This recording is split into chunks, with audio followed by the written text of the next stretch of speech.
ogeyn xaramka iyo maka iyo garowa ku saabsan haddana waxaa dhacday inaad tiri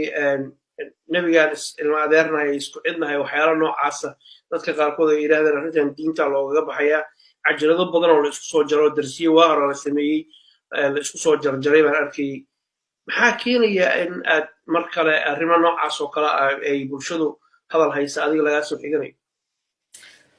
ومالنتا عبدالله horta xilligan hadda aan taagnahay baan aaminsanahay nabigan aan ehel nahay oo nabi maxamed calayhi salaatu wasalaam xadiis ba ahayd oo lahaaba qof kasta oo gadaashay rumeeya oo walaalkay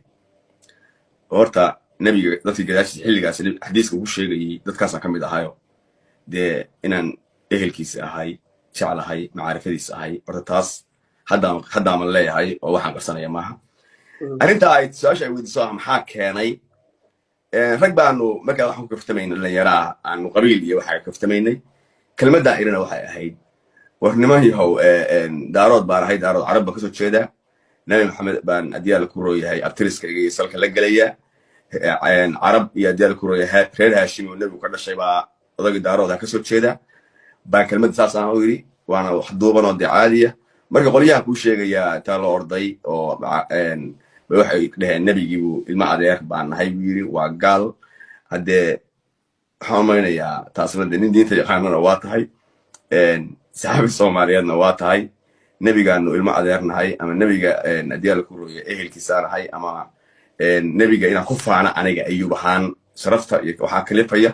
jacayl aan u qabo iyo karaamadiisa iyo inuu yahay kii dunida khalqiga basharkii ugu macnaha xilligaan joogna maanta ama ilaahay wuxuu soo saaray kii ugu karaamada badnaa inuu yahay inaan ku faano meesha nebi maxamed umaan ku faanay laakiin dee waa garan waayey nebiga inaan ku faano inay noqotay wax diinta looga baxay laakiin dabcan nebigu inuu yiri layskuma hayo dadka i rumeeyey waa walaalahay mustaqbalkeena imaanayaan shaki kuma jira laakiin afghanistanka muslimkaabaa ku jira rumeeyey chineska muslimkaabaa ku jira inaad adigu isxijinaysid oo dadka kale iska xijinaysid iyo qabiilada kale oo soomaalida in loo fasiran karo soo kuma muuqato hadalka saasaan u iri anugu inta badan ma qarsado waxaygii cabdixaafid hadalka waxaama u iri inaan isxijinayo rag marka aan wada hadlaynay oo meesha la saarnaa baama ka xigsanayo waxaan lahaa anaa idinka xigo nasabadaydu carab bay gashaa reer bini haashim bay gashaa baan iri haddee taasna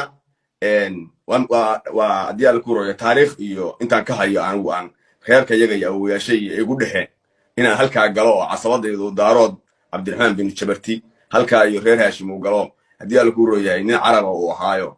casabadaydu halkaa kasoo jeedo reerka yaga intaas igu soo aoobiyeyo adyaal ku rooyahay aan dhamaystay cabdixaafidow anoo weliba nusuusta soo qaadanaya soomaalidu markaan ay kaftamayso oo kale inta badan waxaa daliil u ah waa taqaanaa gabayada iyo suugaanta anoo markaas meeshaan kaga hadlayay weliba waan soo qaatay oo ahaa gabaygii sayid maxamed cabdulla xasan allah u naxariistay uu lahaa